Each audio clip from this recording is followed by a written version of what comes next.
இன்னைக்கு வந்து சில இலக்கண குறிப்பு வந்து நம்ம பார்க்கலாம்.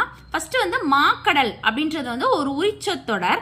அதே மாதிரி ஆக்கள் அப்படின்னு வந்து வந்திருக்கிறனால இது வந்து தொழிற்பெயரை வந்து குறிக்குது. ஆக்கள் அப்படின்றது வந்து ஒரு தொழிற்பெயர்.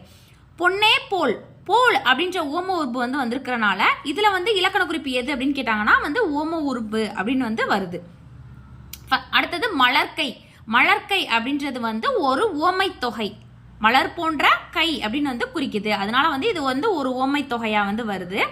அதே இது வில் வாள் அப்படின்னு வரும்போது வந்து இது வந்து உண்மை தொகையை வந்து குறிக்குது. இதே இது இந்த இடத்துல வந்து வில்லும் வாளும் அப்படின்னு வந்து வந்துருந்துச்சு. ஓம உறுப்பு இந்த உம்மு அப்படின்ற உறுப்பு வந்து வெளிப்பட்டு வந்துருந்துச்சுன்னா அது வந்து எண்ணுமையை வந்து குறிக்கும்.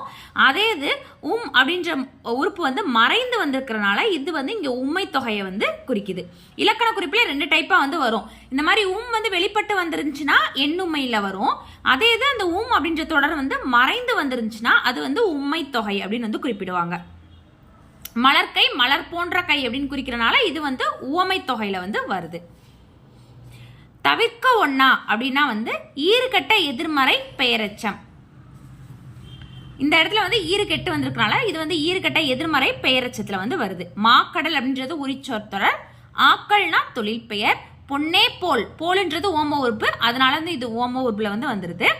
மலர்க்கை அப்படின்றது வந்து உவமை தொகை. வில் வாள் அப்படின்றது உண்மை தொகை.